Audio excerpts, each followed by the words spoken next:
because other people were doing it. Yeah. Okay? So I have to now see whether the action was right to begin with. Likewise, if I feel like, okay, oh, you feel you're the Prince of England, and okay, fine, I am the Prince of Uganda as well, and you should treat me with respect and give me all this money and respect and fame and glory, whatever. I can't think that way because we are delusional. I'll be deluded to think that I am this and that when I'm not. So I have to have correct understanding of who I am and what faith I carry in terms of my interactions with me and my environment, wherever they are. Yeah. So faith and belief is very important in Islam, but that comes hand in hand also with actions. So if I'm here in this world, I can't just say like, oh, I just live and go to university, have an education, then I get a job and have a job, and that's it. And I live and I die and the worm comes and eats me. There seems to be something more bigger than that. A lot of people find comfort in Islam, religion, like, as opposed to, a lot of people believe that there's an afterlife and stuff. Say that again, I mean, you obviously believe in an afterlife of some sort. We believe in afterlife. Afterlife is something that is an essential part of our faith. It's not just believing in God only, because there is going to be an afterlife which is forever. This life is not forever. This world, this universe, one day will come to a complete destruction. Yeah. Sooner or later, it will be totally annihilated from existence by God. We are dying anyway. We can see that we are dying. Yeah. We don't live forever. Yeah. We have a limited time What do you think span. the reason of our human existence is then? So why do we get this? Purpose, What is the purpose of our 80 years? Yeah. So whatever time frame that we have is this period that we are given to make ourselves know and understand and be appreciative of our purpose for the next step. Think about it like this: you're going on a journey and you haven't reached your destination yet. You've taken a shade underneath the tree because it's so hot and something like that. That's what this life is compared to what we can't just be very comfortable. What do you think of materialism? Let's say, I don't know, I mean, like, capitalism now, like, it's taking over, yeah? Like, the world is sort of like running by capitalism. Yeah, we can link like, that. Do you think it's part of Islam? Like, do you think like Islam agrees to capitalism? Because we were talking to someone. Okay. Islam is not capitalism, neither capitalism is Islam. Otherwise, they should say it Islam. Why don't they label it as Islam? Exactly, yeah. Right? It's not. Well, like, I was talking to someone who was like, this. But can we develop this more, linking with this answer? Yeah, sure. Because we can talk about the Islamic polity and governance and see how this all fits in. So we have to consider ourselves.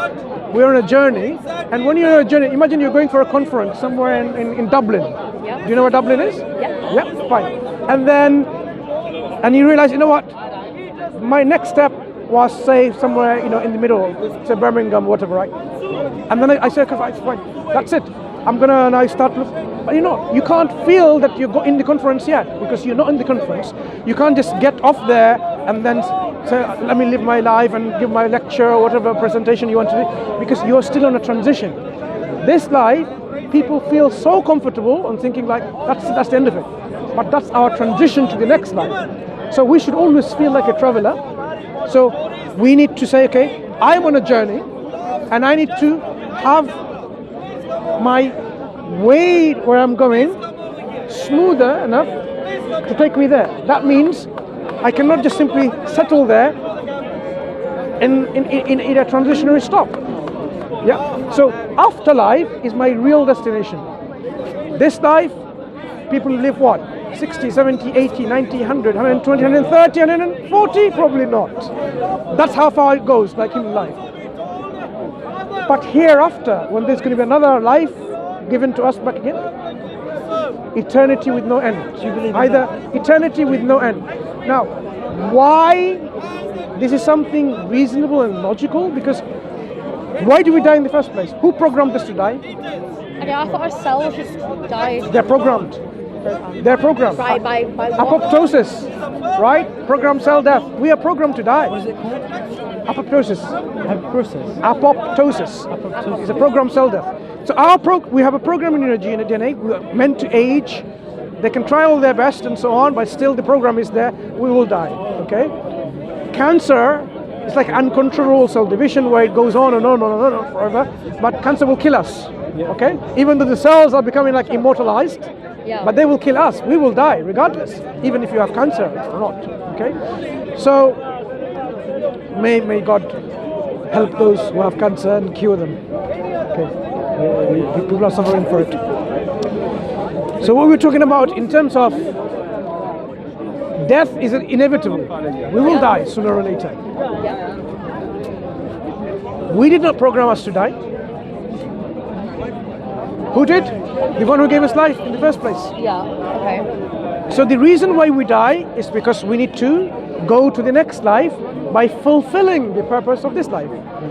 This is the time span in which we're supposed to do certain things to get yourself into the next phase of life. Do you think we have like tests in life, like things This life is a test. Okay. I didn't want to use this word. I didn't want to use this word because often find like test. But yes, God says in the Quran, He created death and life. Life and death, so that He can test us who is good in deeds, better in deeds, or not. So we will be tested in terms of how we believe and what we do in terms of our actions, and then that determines our future outcome in paradise and heaven, eternal bliss, joy and happiness, or in misery, suffering and torture in hellfire. But God doesn't want us to go there. He doesn't want us to go to heaven, hell. He wants us to go to heaven. He created us and gave us all the guidance, all the necessary tools to make our decisions, to avoid the footsteps which would take us to hellfire. And He's pleased with us when we are following the purpose we are created for and worshipping Him. So the purpose we are created here is to worship God. And gratitude is an essential part of that worship. We talked about gratitude, that's where gratitude comes in. The one who gave you life, the means to sustain your life, is the one who deserves your gratitude. And you should show this gratitude. Worship is not something that you do some rituals and without any meaning. You are showing thanks and glory and gratitude to God. And He also tells you to be grateful to human beings for what they do and so on and so forth. Live with in peace and tranquility and harmony. Thank people when they deserve to be thanked and so on. What do you not agree about Islam? Like things that you don't agree with? Well, obviously, like there's Like for example, hijab. Let's say we talk about hijab. Well, I mean, wearing a hijab for me would be a big deal. It'd be very weird for me to wear that. Yeah, I mean, it would be though, wouldn't it? You see, hijab, there are certain things which called essential parts of faith. Hijab will be a manifestation of your faith in action, but faith in God, in the last day, in the prophets and the messengers and His books and so on, these are essential. To be a Muslim, you have to, don't say, oh, I declare that I'm going to wear a hijab, and that doesn't make you a Muslim. What makes you a Muslim is when you say there is no God worthy of worship except the one and only true God, and you accept Prophet Mohammed is His final messenger and His servant, His slave. That makes you a Muslim. Right. What you eat, what you wear, is going to be the manifestation of following that faith part that God wants you to live in a particular way. Because once you recognize someone is your dad, the way you approach him is going to be different. Like, he's your dad, right? Yeah. You're going to treat him like your slave, for example. You're going to treat him with love and honor and respect and care. What if he doesn't give that back to you? If you just give it to anyone, he doesn't deserve it though. You know what I mean? What do you mean? Why you just love everyone? Our parents always deserve our honor and respect, whether they're misbehaving, for example, wrongly. Yeah. But still, we should not treat them any less better. We should always be on the upper hand of treatment. So if someone now comes to me like my enemy in a battlefield, whatever, insults me and so on, I should insult them back. I should not ridicule them, mock them, and so on and so forth. So would you say Islam represents just being a good human being? Like being a good person? Islam expects you to be a good human being and treat other people as good human beings. Right. So we treat other human beings, all people are innocent until they're proven guilty. Unlike the other way around in modern society, in which you're all guilty unless you're proven innocent. Everywhere you go in a passport application or you're going on a plane journey or something, you have to prove yourself that you're innocent, that you're guilty by default, right? Yeah. But in Islam, it's different. all people are innocent until they're proven guilty. Okay? So when we all die, we go to what, like a bit of a, what is it? So there is a transition called barzakh. There's an intermediate phase before you are resurrected back again for day of judgment. Okay? So there is a transition in which it may be in your grave. Okay? And you might not even notice how long it is, because when people are resurrected back again in the day of judgment, people say, who's raised us again from our sleep and so on? Who has waked us up? You know, Man ba'athana min marqadina. Who has raised us up? They will think, they state, if they're asked how long were you there for, they say maybe half a day, maybe a day. Wait, so like... So your perception within this intermediate period is such that it will be diluted into, you know how time understanding so different now in terms of our understanding of a time. So when you resurrected back again, you might think you've just been a little bit fraction of a day or something. Resurrected back into yourself. We will be resurrected with another body. It's like reincarnation. Our soul will be the same, a different body. You may be totally not you. Say a person is totally burnt, has no body parts left. Right. But when they're resurrected, they'll be given a physical body again. Because God can gather every single atoms, even they were dispersed. In fact, it says in the Quran, even if things were like you're buried underneath, the earth takes you, your ashes and whatever, you spread anywhere, He will gather you back again to there, even to the last bit of you, and He will put you back together. So you believe that we have like souls? So we have a soul, and you have a body and soul now, but you will be given back a body, and God says in the Quran, He will resurrect you just like the fingertips. Yeah. Just like the very fingertips, as unique as you are. As you know what's special about fingertips? Even though you are so unique with your fingertips, He will bring you back again to that level of uniqueness, because He is all able to do so. So in the day of judgment is when we will have to account for our belief in our deeds. Did you believe in God and worship Him, or did you ascribe, partner with God, saying God has a daughter or a son or a father or mother, or there is no God and nature is God, and you worship a tree or a monkey or an elephant, whatever. People can worship other than God. They will be in big trouble, because God created us to worship Him, and people instead worship someone else. So the judgment will be such that if they died on that state of disbelief in God, just don't go to hell. God has given us so much warning, so much messages through prophets and messengers and warners and ambassadors like ourselves to remind people, and your own intellect, and God constantly guiding you in your sleep, in your walking. Imagine someone's worshipping an idol, concentrating, and a dog comes up, lifts his hind leg, he starts urinating, he's waking up from his meditation, starts chasing the dog. As he was chasing the dog, he realized, what am I doing? My God couldn't even protect itself from defilement. At that point, that was a guidance from God, saying, why are you worshipping the idol then? So God guides us through various ways. So if that person didn't take that hint, the inspiration that came to him at that point, then they will be liable of negligence, because they didn't take that guidance from God. So you think God can speak through us to ourselves? Like how God communicates to us in various ways, right? Yeah. God tells us, but it doesn't befit God to communicate to every human being directly. Because who are you? Who am I? Who am I that I deserve God, who's the creator of everything? Imagine my insignificance. I am here on this earth, like a speck on this earth. Nothing. Compared to this earth, I'm nothing. This earth in our solar system, the earth is nothing in our solar system, like a speck.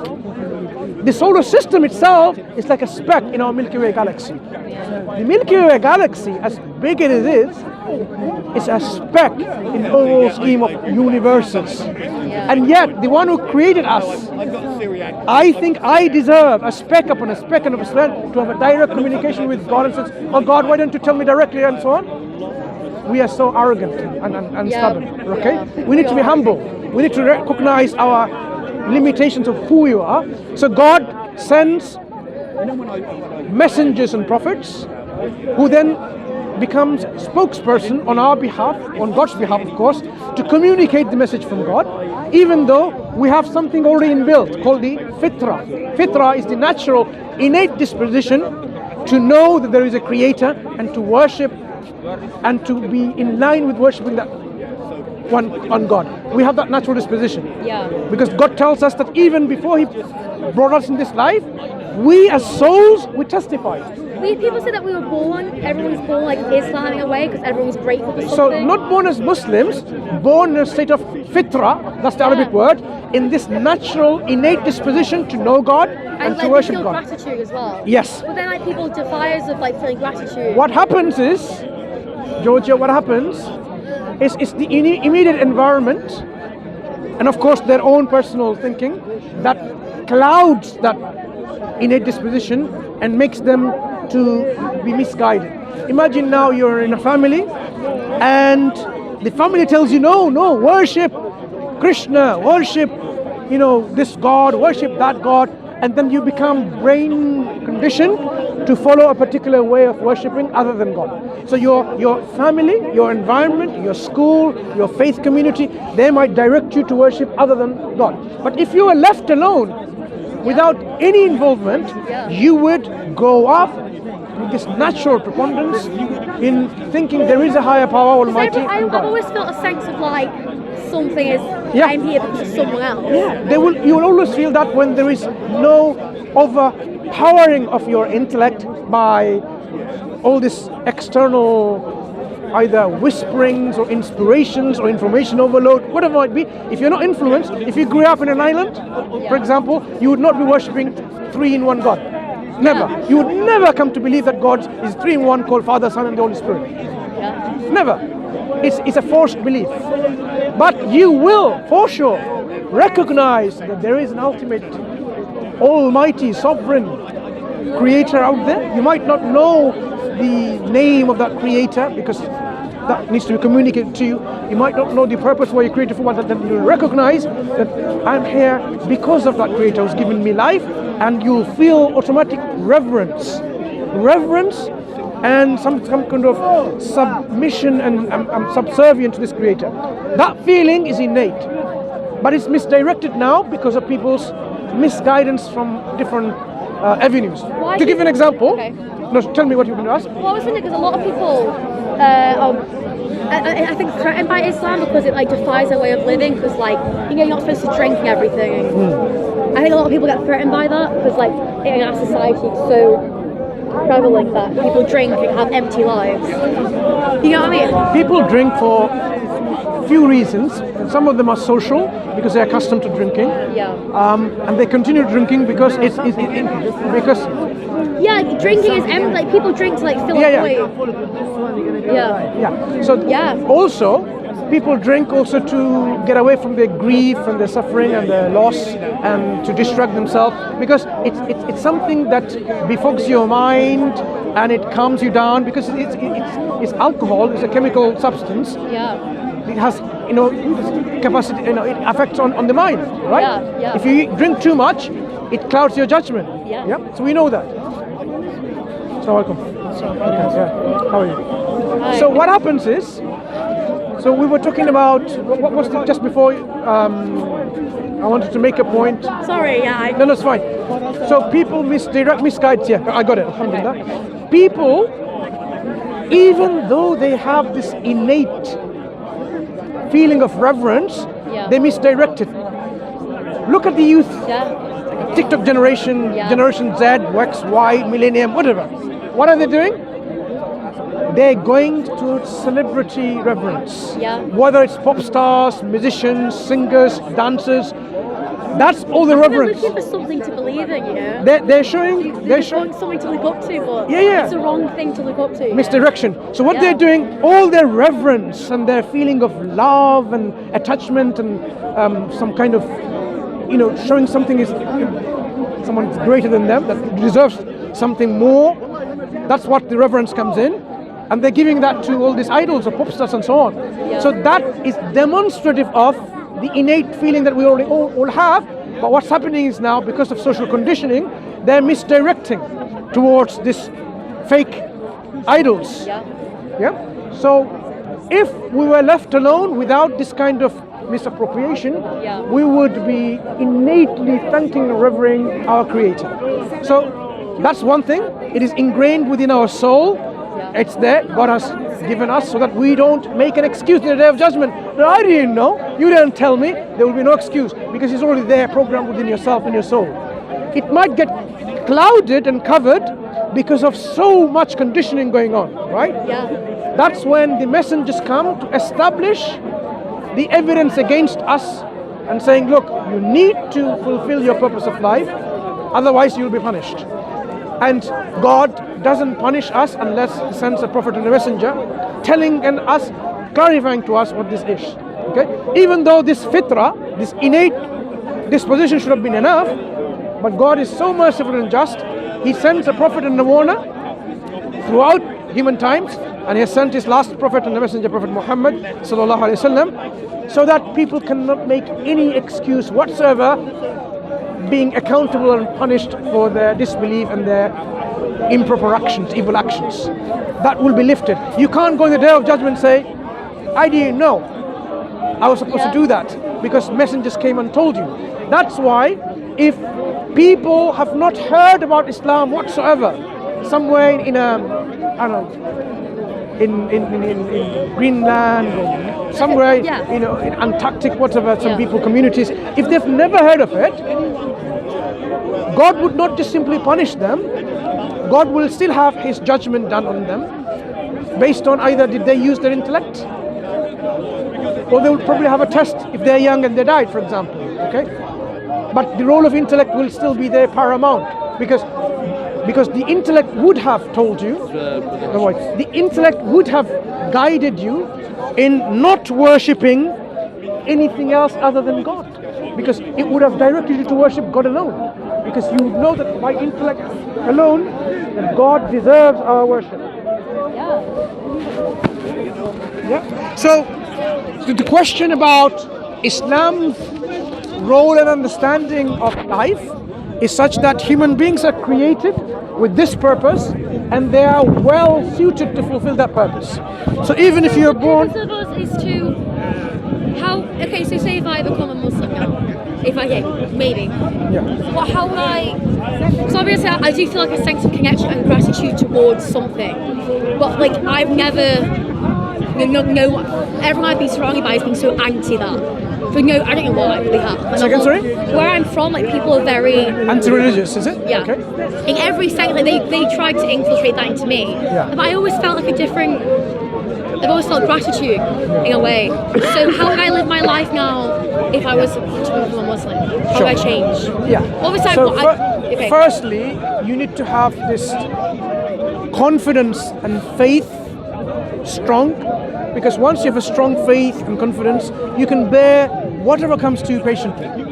You might have difficulties from friends and families and so on, but because you recognize the truth, you will and you can continue your life with that belief. Once you have that truth within you, it doesn't matter how hard it is, you would know that, okay, no one can somehow force me into doing whatever, because people should, number one, respect your wish list.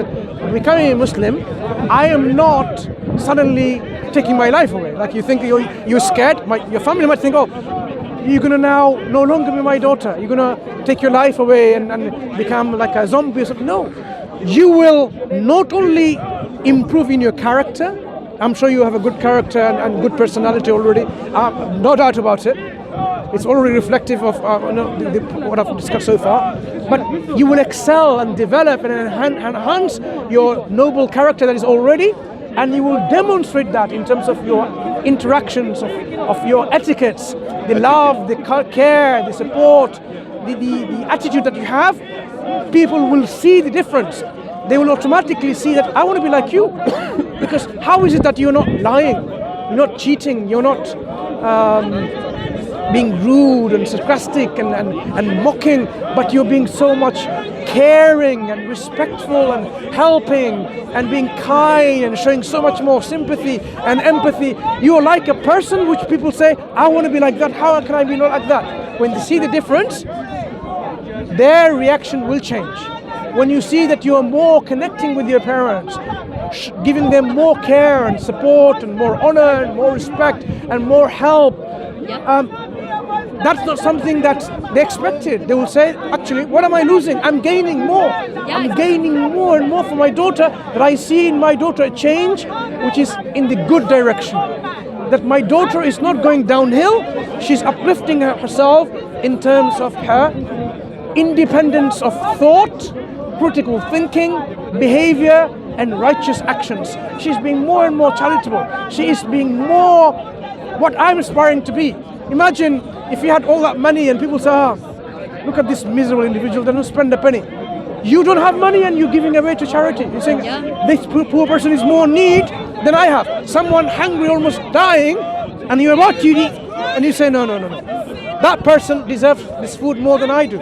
When people see these actions, the change in your character, no one will say like, oh, what have you become? What have you become? So that will, this is Assalamu alaikum, Sheikh Mohammed. If you have any question, you can ask him. We'll explain to you how the transformation comes to you. Prophet Muhammad sallallahu alaihi wasallam, did he not say, أو كما قال رسول الله, إنما بعثت لأتمم مكارم الأخلاق, that I have not been raised except to perfect the nobility of character. Yes. And actually, one of the things, because I've experienced with many converts, we call them reverts. One of those ones who I met her mother. And then she said to me, the mother of this revert, she said to me, I wish my other daughter revert to Islam like her. Because she became a better person. She became close to me. So Islam improved our good manners, our good character. So, because one of the things, we have kind of this God conscious. Whatever we do is not about what the people see. It's about my relation with Allah, my relation with God. So every action has to be sincerely and pure before Allah, firstly, and secondly as well to fulfill the rights of Allah and the rights of the people. And that's what Allah told us in the Quran. For example, وَقَضَى رَبُّكَ أَلَّا تَعْبُدُوا إِلَّا إِيَّاهُ وَبِالْوَالِدَيْنِ إِحْسَانًا. Allah has instructed to worship none but Him and to be good to the parents. So it is something part of our faith to fulfill the duties of our parents. That's something we should fulfill as Muslims. So that's why if you say how can I become a Muslim, what are the things that actually will be a better person? I always say to the brothers or the sisters who wanted to accept Islam, I say, what is the best? If you, for example, if you wanted to draw an image for you, who you are, about your personality, you will say someone who is very kind, very good, be good to the neighbors, be good to the parents, be fulfilling the duties of her creator, and all of these things. Then I would say that with this. So Islam brings a better personality. Islam is the one. Now the question is, I don't know what the discussion was. So what I would like to understand from you is this. Firstly, do you accept that there definitely is a creator and who is one and only? Or do you still have doubt about God's existence? Because that is important, firstly, to appreciate and acknowledge within ourselves as the truth of reality. It's really hard for me to say yes, definitely, but What makes you say no? not no. There's no no about it. There's no like. I'm not questioning it. I do believe there's a creator. I do believe that. That belief. But it's hard for me to say that in a way. Sure. It's like a resistance inside of me to say yes, there's a creator for some. So let's help you build on that belief to be convinced intellectually. Yeah, convinced more intellectually. You see, if we are now here, something existing. Do you think there was a time there was absolute nothingness? Is it possible to have been absolute nothingness? Is it possible for there to be nothing? I don't think there is. Can there ever be just nothing? Nothing will generate nothing. Yeah, exactly. That's what I. Right. It's just. So in the Quran, Allah tells us, you see, the way to convince ourselves about this absolutely in the existence of the Creator is to really develop ourselves critically minded, critical thinking. Allah says, أَمْ خُلِقُوا مِنْ غَيْرِ شَيْءٍ أَمْ هُمُ الْخَالِقُونَ أَمْ خَلَقُوا السَّمَاوَاتِ وَالْأَرْضِ بَلْ لَا يُوقِنُونَ أَمْ خُلِقُوا مِنْ غَيْرِ شَيْءٍ. Were they created from nothingness, from nothing? Or were they themselves the creators? Did they create the heavens and the earth? Yeah. Nay, they have no firm faith. So the Quran reasons with us, and you would know that we did not come from nothingness at one point, because nothingness doesn't have any power to create. It doesn't even exist. So nothingness could not create. So that means there has to be always something. So why do you think we were created? Is there a reason? There is a reason. So do you accept there has to be always something? Yeah, I do. Now, What does that mean? Like it's a super It's this. Nothing, because nothing itself is something. Can I mention something? Can I mention Nothing something? is something, right? No, I said nothing. Listen, Oh, I know. let me just clarify for you. Yeah. So now here, since you said there is a creator, yeah? This creator, it has to have main three characteristics. It has many characteristics. It has to have main three characteristics. Firstly, it has to be all powerful to create this sophisticated universe, correct? And it has to be all knowing, meaning has the knowledge to create this universe and this sophisticated universe. And it should have an independent will, meaning there is nothing forcing this creator to do what not to do. So this creator decides to create and decide not to create, decide to do things and decide not to do things. So these are the three main characteristics. You accept this? Yeah. Okay. Now since it's all knowing, or this creator is all knowing, now why he has created us for? That's the second question. Now, if it's about to create, for example, a species, you know, if we are like other species, no? Other animals, they do better job than us. It's about, you know, eating and drinking, reproducing. Animals, they do better job than us. Yeah. But us, we have this complicated, you could say, intellectual ability that our decision has having impact on everything around us. That means the more intellectual ability that we have, the more responsibility we should fulfill. Correct? Now, this responsibility, what it is? So I will suggest this. We are created to be grateful to this creator. Just to be grateful. And how to fulfill this concept is by submitting our will to his will, by following the guidance that he has sent down for us, and as well by being good and being nice and being kind and show the good manners that he has told us to be. That's the way we show our gratitude to this creator. And that is what is Islam. That's Islam means submission. So when you submit willingly your will to the will of God, then you are a Muslim. That's what it means Islam. So having knowing this, so this is what God wants from us. If God's about creatures, there are many creatures, they do different things. If it's about just only worshipping Him, God has angels who's already worshipping Him, that doesn't need that. So it's about us to choose, to submit our will to His will. That's what God wants from us. And that's what God has revealed in the Quran and revealed in for all the prophets and messengers of God, revealed to them the same thing. Revealed, and those messengers, they came conveying this message of God to the people to worship none but God alone and not associate with God alone. That's all. And follow the guidance of the prophets and messengers. That's what Islam is about. And it makes sense. And how it makes sense, I will suggest to you through the Quran. You will say to you, but I don't believe, for example, how can I believe in the Quran? For example, that's maybe the question. How can I believe in the Quran where I don't understand the Quran? It's written in Arabic. I don't understand the Quran. I don't know what the Quran is about. How can I believe in a book which is alien to me? But the Quran, I will tell you something. The Quran, it is not a scientific book, but it has scientific facts. Quran is not historical book and it has historical facts. Okay? So when you read the Quran, you will see these facts. It cannot be said by someone who is a literate man 1400 years ago. It's impossible for someone to say such information or to bring such information during that time that show the proof. What's your name, by the way? What's your name? Georgia. So to prove for Georgia that it is a book came from God, to make sense for her. And then after that you will understand this book was sent by God, and then after that everything else will make sense to you. And I could introduce to you many facts in the Quran. For example, there are scientific facts in the Quran, which we believe that there are scientific facts. Now, one of the scientific facts, now, it's night now, yeah? Now, when you look, the stars is not appearing yet, but when you look up, if there is some stars or whatever, Actually, when you see the stars, do you see the stars or what do you see exactly in the sky? Just like little What do you see? shiny things. What are they in terms of size? Just like stars. Like celestial bodies of, I don't know, rock. So listen to this. Is actually what you see when you look up to in the sky in the night and you see the stars. Actually, you see the history. You don't see the star in currently because No, because they're dead, aren't they? Yeah, because what happened? You literally see the positions of it. You don't see the stars. Yeah. Yeah? Positions of the stars when the light departed from it billions of years ago, correct?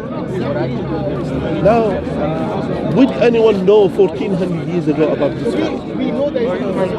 Let me explain a bit more to develop this further. When I see a star there, I think it's just there, right? If that was a star, imagine that's the moon over there, right? Yeah. Now, if that was a star, if I saw that as a star, the normal general people understanding is, if you're not really into science, you think the star is right there. But the reality is, the star at this very minute, it's not there. That was the position of the star hundreds of millions, if not billions years ago, when the star was there.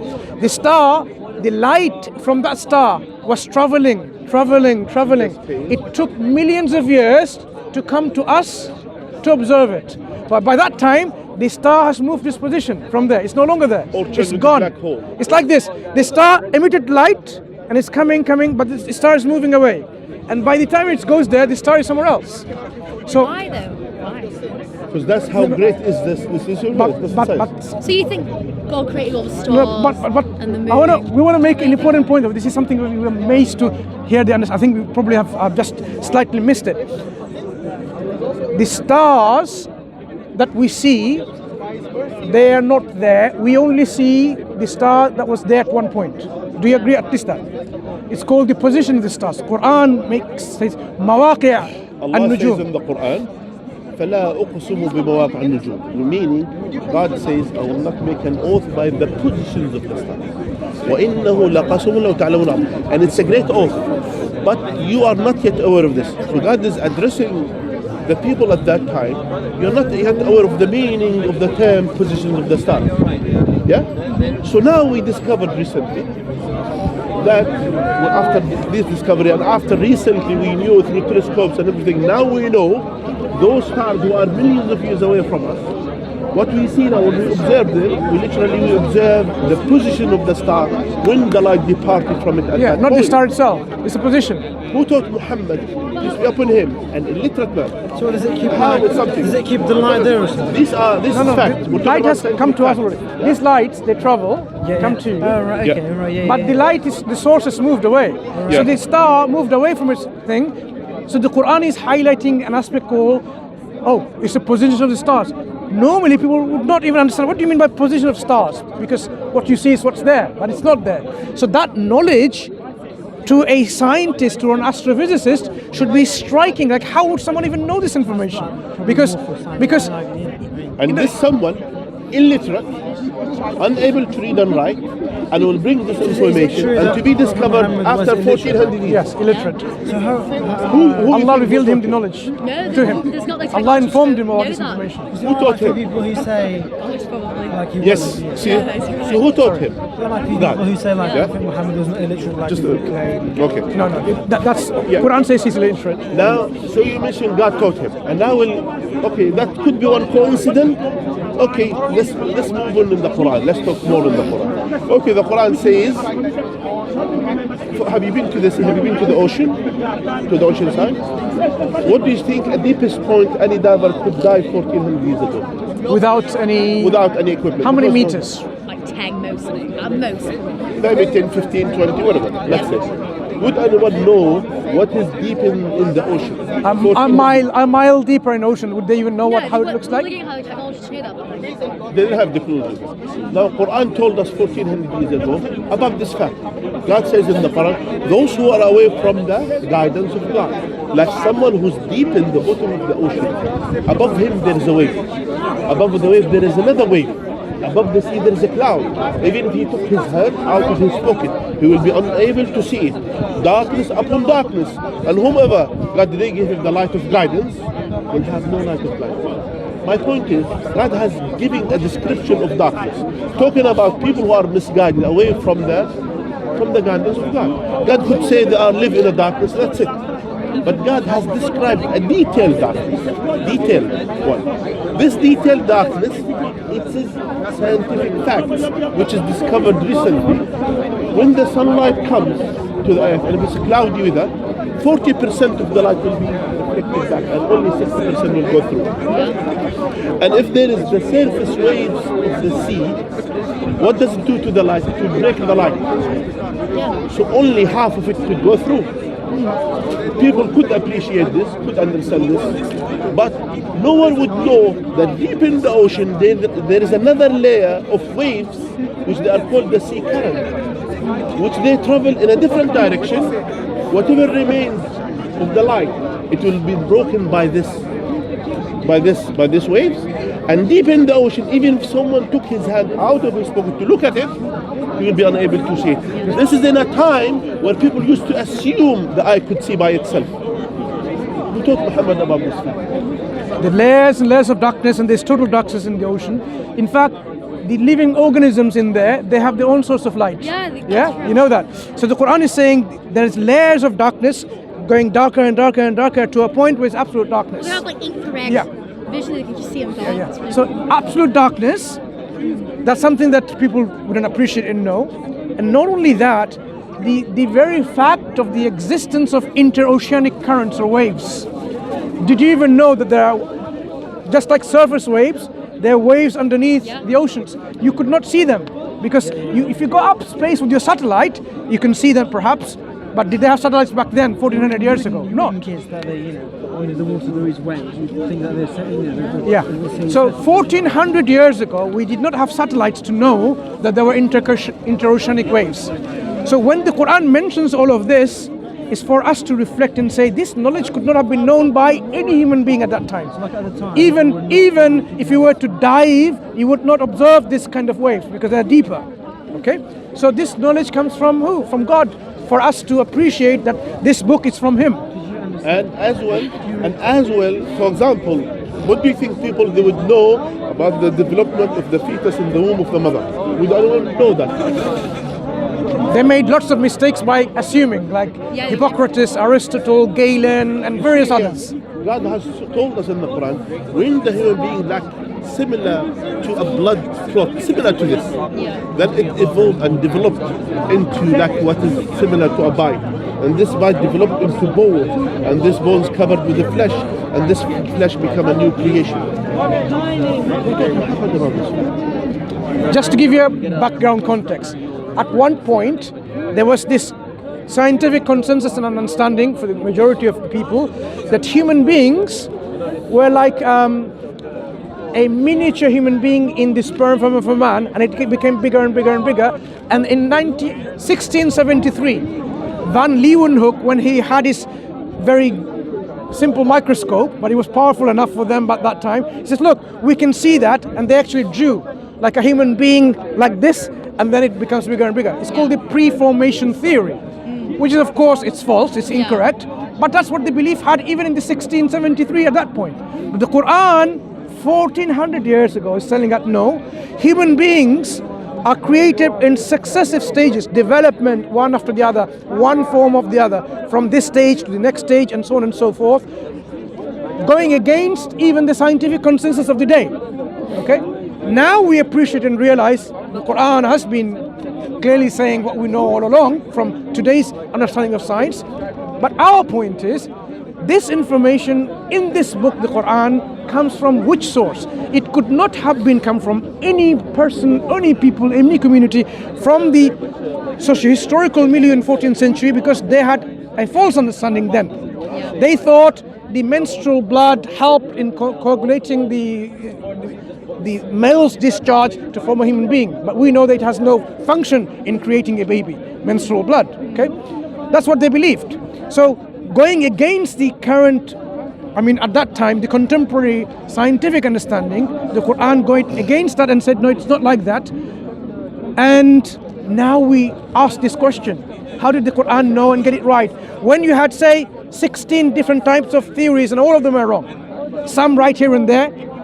and Quran gets all of them right from someone who doesn't have medical science knowledge, someone who doesn't have scientific knowledge, not even any knowledge of reading a book of any kind. The Quran tells us if they knew that you were able to read and write, these are answering your question, they would have doubted. The Quran says, Yes. they know his community has seen him not being educated and learned, because at that time not many people had the luxury of being educated in an institution and have the learning. Many people didn't know how to read and write. Those who knew how to read and write are a certain group of people. So when Prophet Muhammad is already mentioned in the Quran that this is the case, and he's bringing you the Quran as an illiterate person and going against your consensus and your science, proving you wrong, what should be our rational expectation of this phenomena? He is the scientist. Back even then, we're calling him the best scientist, the best philosopher, best, people provide the best economist, best military leader, everything apart from messenger. All of that is to demonstrate to the people that he is a prophet of God, a messenger of God, as a proof and evidence, so that people can believe in that book and have faith and certainty. Because anyone can say, I'm a prophet of God, right? But the Quran gives not only the guidance, it gives you the proof and evidence with that guidance at the same time, so that your heart can be settled, your mind can be settled, because your heart and mind will be synchronized with this understanding. You will say, yeah, it makes sense to believe in one God rather than many. It makes sense not to worship an idol like a monkey or an elephant or a half human, half elephant, or it makes sense not to worship in multiple of deities, 3 in 1, 5 in 20, whatever. But whatever it tells you about God, that God is all one, absolute, independent, self-sufficient, he is not born, doesn't produce children, there's no likeness unto him, your mind will accept that. Your intellect will accept that. Your heart will accept that. And that is what Islam makes people to willingly, voluntarily accept it. That's called the voluntary submission.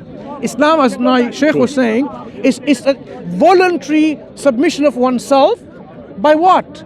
By this kind of processing critically, individually, without any coercion, without any force, by saying, I recognize the truth. Yes. I understand the truth, and I appreciate, and it makes sense to me, and I want to follow this truth. That is what Islam wants us in terms of this kind of rationalization and intellectualization and internalization of this reality. And when you do that, you would not care about what are my friends going to think? Like if I become a Muslim, that I'm going to start eating halal and what and stuff like that. People have all these things. So let's talk about the issues of hijab. Hijab. Before this, I just I was not explaining or justifying. Yeah. I'm saying Yeah. this is something that will come to you, and you will do it because your faith will make you want to do that. It's not that you have to become a faith. Like it's not something stopping you from becoming a Muslim. But you would want to yourself put on this hijab. So once you become a Muslim, because of this intellectual internalization of the reality and truth, you would want to say, I don't want to drink alcohol. I don't want to go and sleep around with men or women, whatever. I don't want to eat this nonsense food that is going to be unhealthy. I want to live a life of sanity, dignity, honor, respect, well-being, mental health, physical health. And once you become a Muslim, you will see this is exactly what Islam is providing. And also, before we come to the point of hijab, because there are a few things as well. Now, for example, as well, when the Prophet Muhammad, peace be upon him, there is one atheist. He said he was atheist. He said, I became a Muslim after I heard about one single hadith about the Prophet, peace be upon him. What he said, Muhammad, if either he is someone who is a true prophet of God, or he is someone is advantageous, someone who's taking advantage of the situation. One of them. And he said, and I was looking for anything that to see that he is advantageous. He wants to take advantage of anything. So you become Muslim for the clout, for example. He said, when I looked into his life, you'll find he lived poor and he died poor. So it's not about the money. Yeah. Now here as well, in terms of authority, you'll see him sitting with his companion like one of them. That when you come in, you don't distinguish between him and others. He's like them, he's one of them. Yeah. And as well, And he is someone, he was humble. He will accept someone even in someone if he once he was adjusting the roles in the battlefield.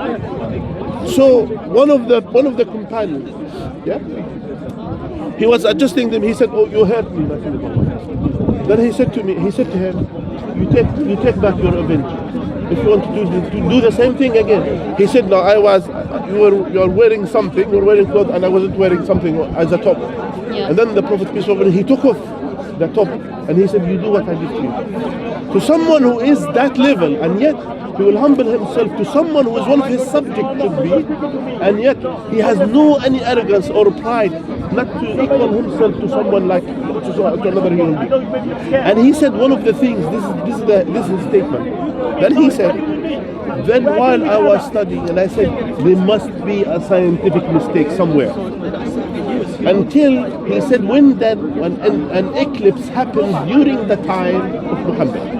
And it happened when he lost his son. He had a son, Ibrahim, his son, and his son died. Then the eclipse happened, a moon eclipse. And then people they were wondering. They said this eclipse happens because either sun eclipse or moon eclipse. So they said this eclipse happens because our Prophet peace be upon him, he lost his son. That's why God showed the sadness from the sky and everything that these things happen. So he said he could take the advantage of this moment to claim, yes, God is with me, and because of I lost my son, that the eclipse happened. That's it. And they would believe him. They would believe him. They would follow that. What he said, he came to them. He said to them, clarified for the humanity, not for him only, not for his companion, for the humanity until the day of judgment. What he said to them, he said, the sun and the moon, they are from the signs of God. They will never have eclipse for the living or the death of anyone, including me or my son. So that shows at that time he said that I knew he is not someone taking advantage of the world. He is someone who is truly sent by God. So you could see someone who is with this characteristic. Will he clarify a scientific fact at that time that those are signs from God? They will never have eclipse or something except that's what this are when God wills. It's not about the death of the living of someone, as some people claim. Yeah? Even here in the UK, you'll find when it rains, someone died. They say, "Oh, even the sky is crying for him." So doesn't cry for anyone. It's always raining in London. So my point is, people they will try to believe in something that they want, but yet the Prophet peace be upon him, at that point he rectified that misconception in their mind. And he was saying, and call me Abdullah wa Rasul, the slave of Allah and His Messenger. That's all. That's what I am. I am no one more than this. That's how he used to be not to be called. That's how he lived humble, and he died humble. Peace be upon him. You see here. So Georgia now. So that's what Brother Mansur was saying to you earlier, which is important. Let's just clarify what we just discussed here, just one point, so if I may. You see, to understand critically about a prophet and a messenger, we need to look at the life of that person and the claims they make. Because anyone can make a claim and say, I'm a prophet of God, right? I'm a messenger of God, so follow me, and so on. There are many false imposters that came over the history that we know of. Even in Christendom, so many false prophets, for example, they will tell you. So we know even history, people claim to be prophets when they're not, because there are some internal motives of this. So even if we were to say, look, I'm going to critically analyze the life of the prophet, just to see whether indeed he was a prophet of God or not just simply taken by faith or because he says so. So when you look at his life, at one point, when he said, look, I'm not going to stop worshipping the idols, don't worship one God. They got sort of fed up and annoyed and irritated and said, you know what, don't say that anymore, because it's having a great economic impact on their business in Mecca, in Arabia at that time. Which God can be worshipped anywhere where they want the people to come to their idols to Mecca. That goes against their business. come with money, do the train. It's a booming business in Mecca at that time because there's so many idols worshipping going on. People will come from Syria, from Yemen, and from all these different places. Him by saying none of them are worship, you should not worship any one of those things, but worship God only. It ruins the trade and the business and impacts their living and whatever, right? They didn't like it. So they wanted him to stop. He said, look, stop. You know what? What do you want? If you want to be the king, we will make you the king. If you want to be the richest person among us, we'll give you, just ask for whatever wealth you want. More than all of us. More than all of us. If you want women, is this what you're after? Just name them, you'll have the woman. Now, if someone was an imposter, think about it. If someone was an imposter, you say, my golden opportunity, there you go. Make me a king, make me the wealthiest, and give me all the women I need, right? You know what he said? He didn't want any of that. In fact, there's another occasion, he said even like this, even if you were to give the sun on one hand and the moon on the other, I would never stop calling you that there is no one worthy of worship except God alone. I would never stop, even if you were to give me the sun and the moon in my hands. Because that resilience that he had in preaching the truth to the people. So he had the opportunity. If he was an imposter and a fake, now you know that's what the fake and imposters will grab the opportunity. Yeah. He said, no, I'm not going to take any of that. Instead, he kept on and he was tortured. The initial people who became Muslims, they were tortured and killed. They were boycotted, they were killed. So much suffering, but they endured with all that. When he became eventually the leader, because when he went from Mecca to Medina, they all became Muslim, the whole community there. They welcomed him. They established the first Islamic community there. And they became eventually quite powerful, right? What happened was, even after that, when he came back to Mecca, so now he was like the leader of the whole community. So much political might and authority and power. What did he do to his enemies?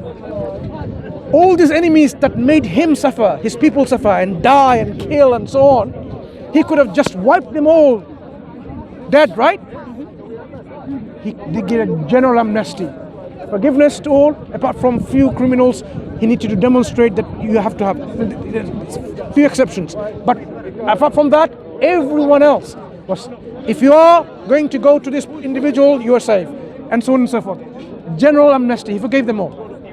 That's not what someone who is being tortured and fake and now have the authority and might would do. They would commit vengeance and revenge. That's what we see the political leaders and people do when they become in power. And opposition people, when they come into power... Look what happened in Germany, in Berlin. Look what happened to them when the Soviet and the Allies, when they entered Berlin. Look what happened to them. Yeah. Literally is a mass killing inside Berlin, and as well a mass raping to women. Like it was the chaos to the extent you will find gardens. Women, they had poison. They killed themselves before the Allies entered because they know what's going to happen to them. Yeah. So that's one.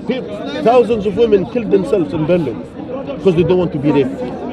Yeah. So that's when the opposition or parties become politically powerful and so on. They do. But what the Prophet said, general amnesty, forgiveness to all, and so on. So when he then established the communities with laws and so on, and he was governing like Arabia, right, at that point. How was he living? He explained, when he died, you'd know the state of his living. So there are some elements now you can see in YouTube, a three-dimensional 3D of his house. Like he had a mattress made of, date palm leaves. At one point he was saying, what have you done to his wife? He's slept a little bit more. It will hurt. Because here, it will, when you lie on it, it will hurt. It will the sign of it will be, it will be attached to your body for quite some time. From the palm trees. But even that, he was saying, why have you given more of that? You folded more to make myself comfortable. So that was like his bed, a brick or something like this. What is this pillow? When he could have had, at that time, we're talking about luxurious clothing and so on, from Persia, from Roman, Byzantine and so on, but he didn't live like that. He had some utensils where you could have for water, and maybe some from barley or something like that, or something. And he had a shield that that was it. That's his house. And that shield was mortgaged. No, because he lived. He didn't want to live like a comfortable life, live like a king and so on, because his mission was to convey the truth, the message of the guidance to the people, not to live a life of luxury. So Okay. what's the point of going and becoming more and more comfortable? And the last as well, when he was dying in his last moment, he asked his wife, "Do we have money at home?" She said, "We have 12 dirhams for them. 12 dirhams, which is like coins." Yeah. Yeah. He said, "Give it to the poor and the needy. I don't want to face God having a single penny in my hand." So the wealth. To us to that extent. Think about his life now. He could have gathered all the wealth. In fact, his companions, his believing companion, will give their life for him. If he just says go and die, they will die. That is the level of support, commitment that people had. If he said, "Give me the wealth," they would bring the half of the wealth of Romans and the Byzantines and the Persians and so on. This is what is. But he didn't want any of that. In fact, at one point, he didn't have, days went by, no food to eat apart from a few dates here and there. You know, dates, yeah? Tamar, it's called, okay? That is how the state of living, okay? So now we realize his living condition was such that it is not a person who is an imposter or a fake to live like that, because he had all the opportunities to live differently, because that's what fake people want, because they want to make themselves happy, rich, famous, commanding, authoritative. He had all of that, but he didn't behave any of that. He was so humble and so low. He was praying every night, would wake up every night and pray like 2/3, 1/3, 2/3 of the night. Why?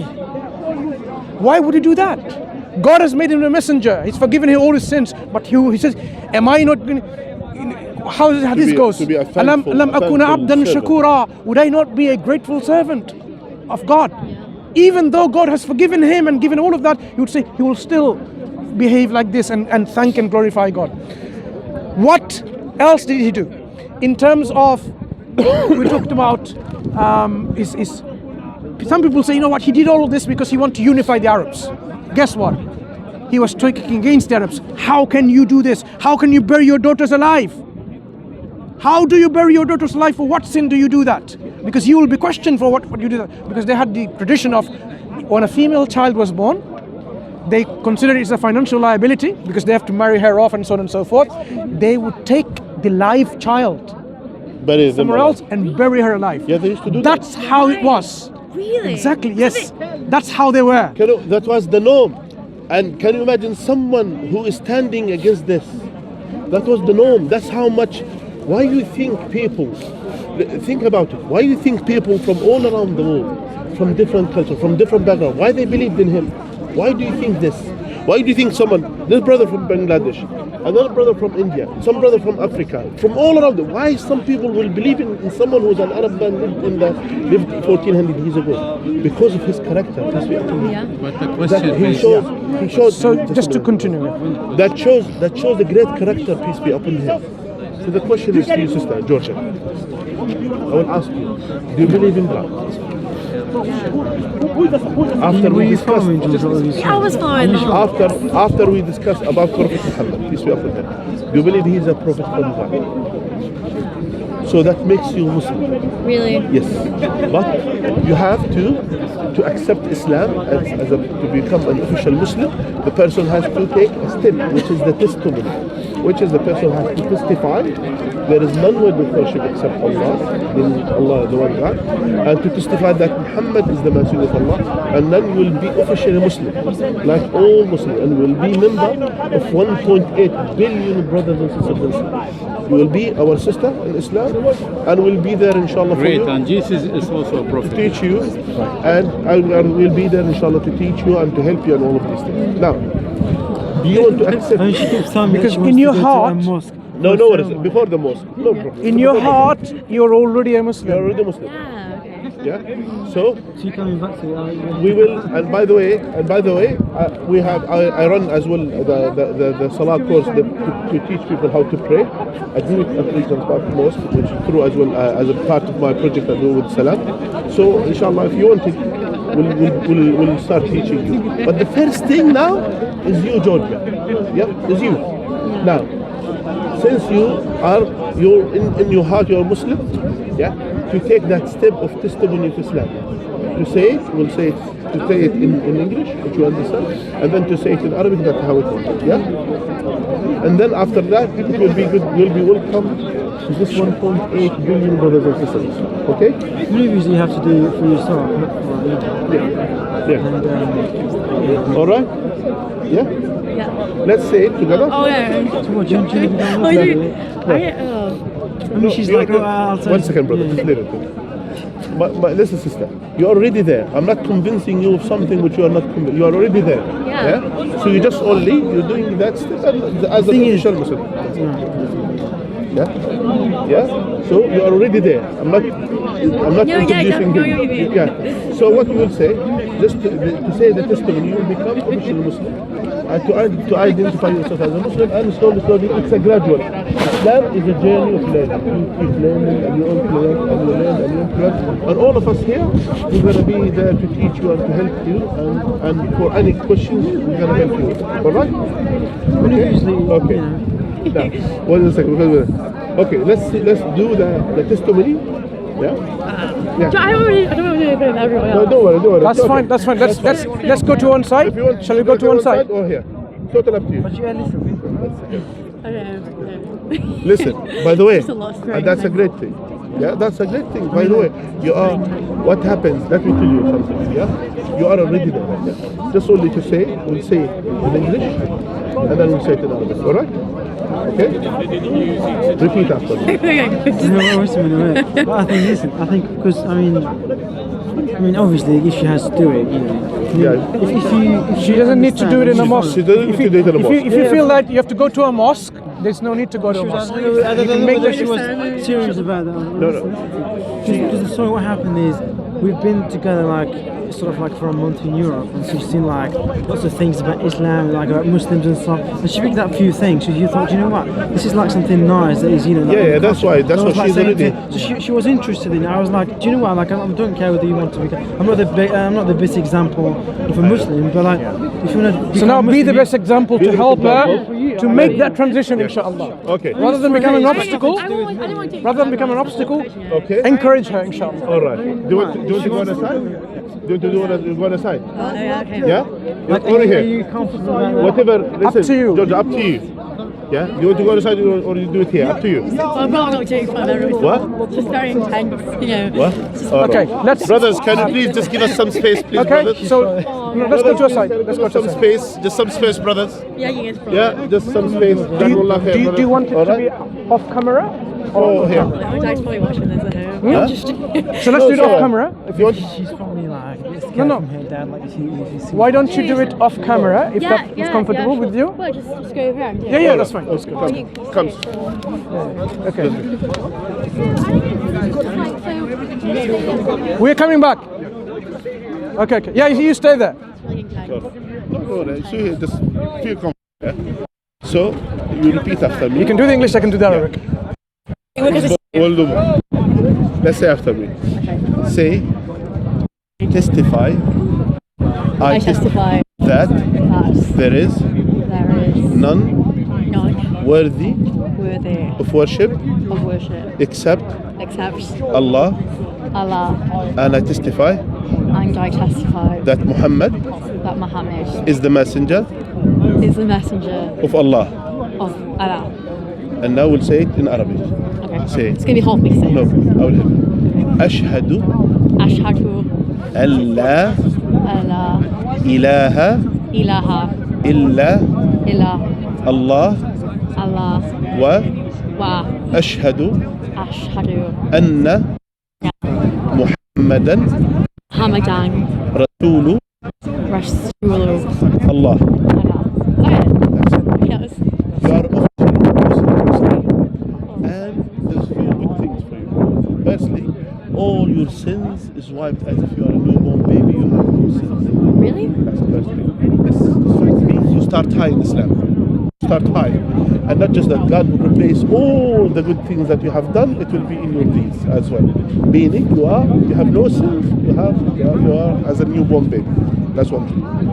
The second thing as well, that it's your journey of Islam starts, and know your identity as a Muslim, to know that you belong to Islam. Yeah, you are a Muslim and you belong to Islam. That's your identity. That's who you are.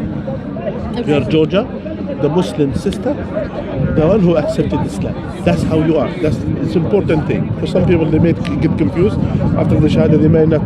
They don't know who's their identity. Now, your identity is a Muslim. Yeah. So you need to increase your knowledge about Islam. Yeah. I need to read the Quran. Of course. And that's the second thing as well. What I want from you.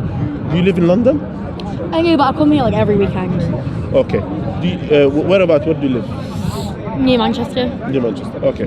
We can do like a Salah course or something for you. How to teach you how to pray. That I do run it every. We're still recording. Wednesday. Yeah. She's become a Muslim. Alhamdulillah. She's doing the Shahada. Between us, I have no problem. We can do it for you, but at least something that to start with. Yeah. So that's something which is. If you have any question about Islam, just ask us here, and we are more than happy to answer your questions. Back to the camera to ask. Okay. Do you want to go back to the camera so that? I haven't really got any questions right now. I'm kind of just like, taking away. Yeah. All right. But You can take his number, and then he can put you into a sisters group. Yes. Do you have something like that? Or connect with some. Oh yeah, I've got a phone. I can't remember. Yeah. So you got my phone number? My phone died. Can I have it?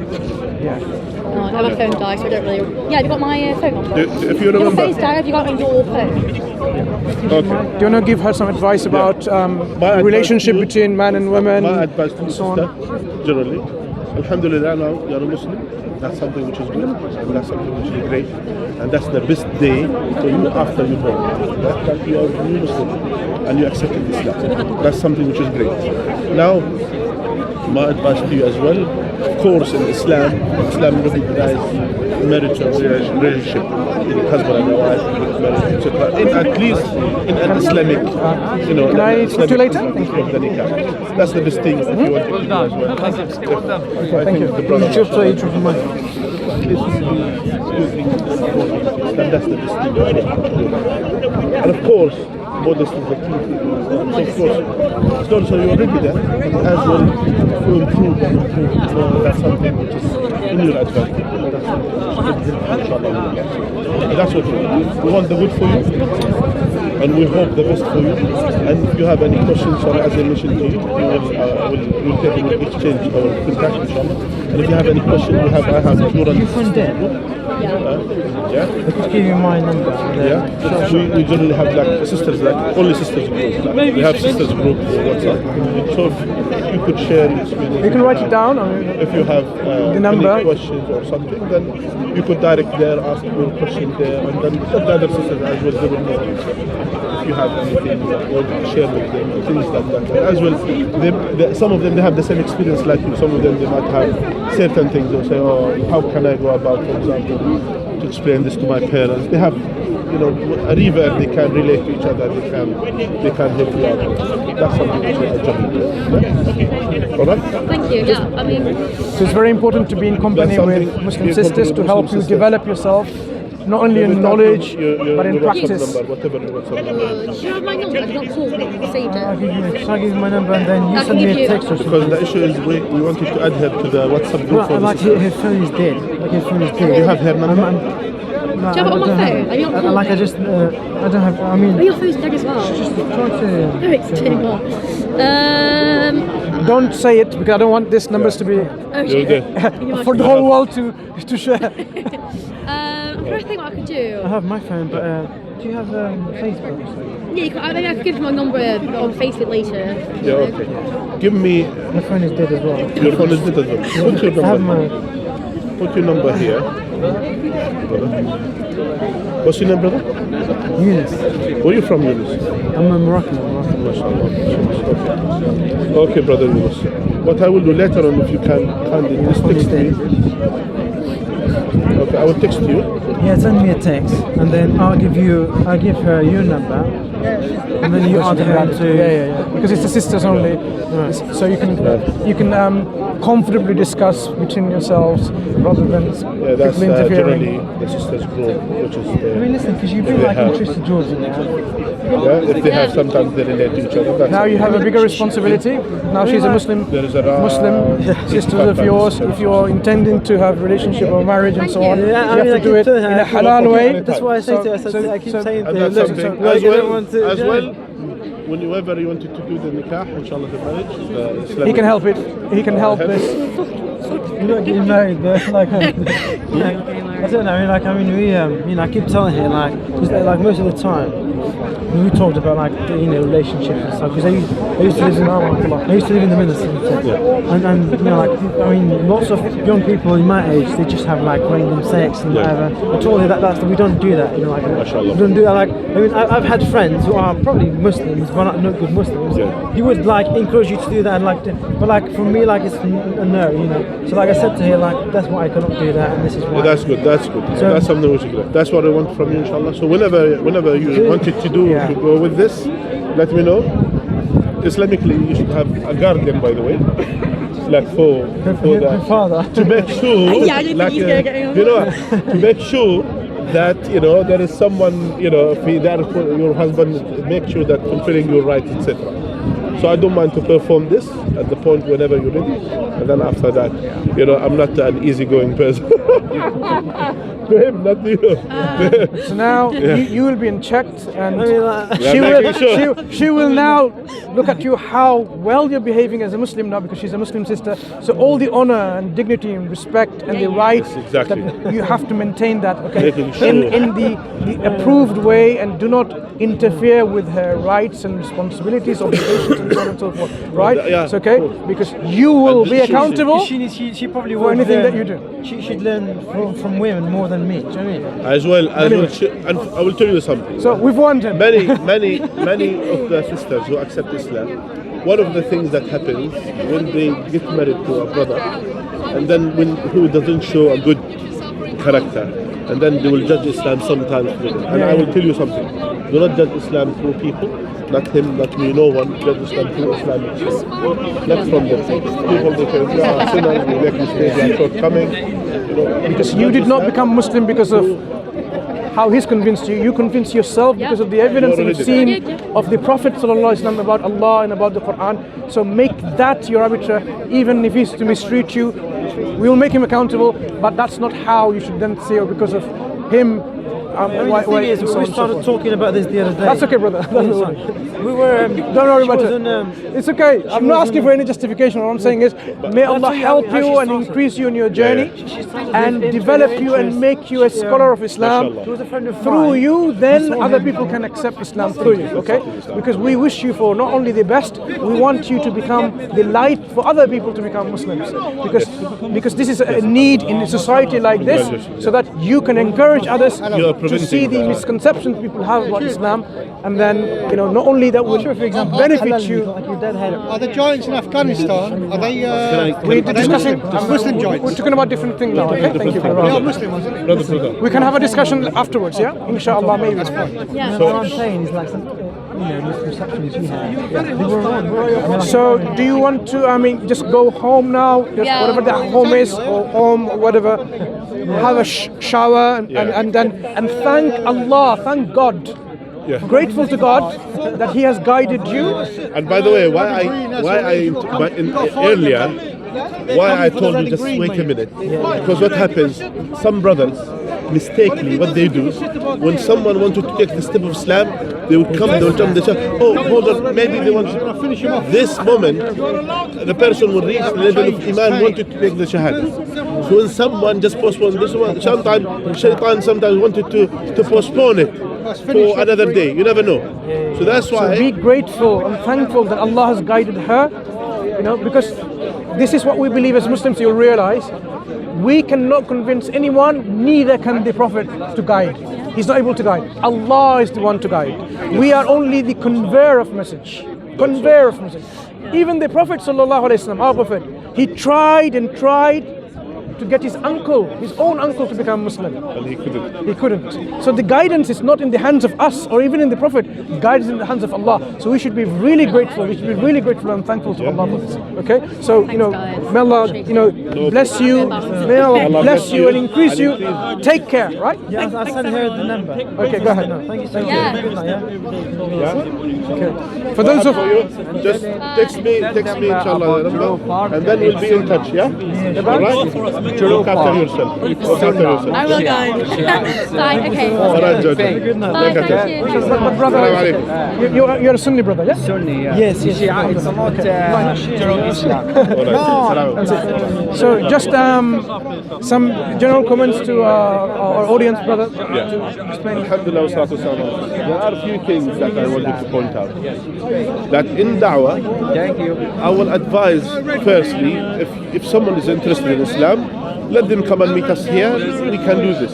But at the same time, just give us some space. Because sometimes it is, it's sometimes when a person reaches the moment that they want to take the Shahada, some Muslims, they will say, oh, hold on a second, maybe this, maybe that. We don't force. We see that quite often. We see that quite often. We shouldn't force as Muslims. We are not allowed to force anyone to become Muslim. But at the same time as well, when someone having that moment, we should allow it to happen. Yeah? So we shouldn't interfere. Because alhamdulillah, we have experience. The second thing as well, alhamdulillah, that make Islam make sense to many people all around the world. Alhamdulillah. Whenever we see a new Muslim, Allah, I feel alhamdulillah that Allah put us in the right time, in the right place. We never know. Allah used us. Allah used us, alhamdulillah. And we ask Allah Azza wa Jalla that Allah to keep using us for His cause, to convey the message of Allah Azza wa Jalla to the people. And at the same time, even if someone took Shahada with us, we didn't do the biggest effort. The biggest effort is through the other Muslims who are around them, who educate them, the other people who wrote books and leaflets giving to them. All of these things is a compiled effort. It's not just only an individual effort. So when someone accepts Islam, took Shahada with me, it's not me. It's the whole Muslims who participate in this. They have done the effort in order to bring people to Islam, and that's a key. Inshallah. Together. That's fine. So I just want to remind our audience, you can see the effects. Walaikum salam wa rahmatullahi wa barakatuh. The effects of efforts. We should always try and put our efforts in conveying the message, because if we didn't do that, how do you expect people to remove their misconception about Islam and to see the light of Islam? So always, brothers and sisters, in whatever capacity, بَلِّغُوا عَنِّي وَلَوْ آيَةً أو كما قال عليه الصلاة والسلام. And even if you have one ayah, you convey to the people, even if it's just one ayah. So you try to learn about Islam, understand Islam, make yourself better representative of Islam, practice Islam, practice Islam, so that people, through your actions and your etiquettes and your attitudes and your manners and your behaviors, they will be more interested in Islam, and they'll say, I want to be like you. How is it that you are so nice and kind and truthful, not deceiving, not mocking, and so on? So your action should be an important part of your dawah activities to the people, but increase your knowledge in Islam. Learn and sit down with scholars and alims, so that you can learn the manners and the ways and approaches of giving da'wah, and inshallah Allah will make you a great da'iyah, so that through you, the next generations that we are trying to empower, through you and your families and your friends and your offspring, inshallah da'wah will continue stronger and stronger. Our lives may be limited. Do we know when we're going to die? We don't. But we want to continue the legacy through you, inshallah, continue. And help the people who hasn't seen the light. Try your best to learn and to impart this knowledge to people, so that people can at least accept Islam and not go into hellfire. Wa akhiru da'wana alhamdulillahi rabbil alameen. Barakallahu feek. Barakallahu feek. Jazakallah khairan. Allah ya akhi, أحبك في الله. جزاك الله خير. جزاك الله خير. I love you for the sake of Allah Azza. May Allah Azza unite us in the day of judgment with the Prophet sallallahu alaihi wasallam. All of us, and all our brothers and sisters. جزاك الله خير. May Allah reward. جزاكم الله خير. Beautiful. Here, give me the dawah one. Thank you. Allah bless you. Standing up. You've been here since like 1 a.m. or sorry, 1 p.m. or something like this. One is there. Yes. MashaAllah. You've been with her for how many hours? That's what I'm saying. Alhamdulillah, it's all in your balance of hasanat.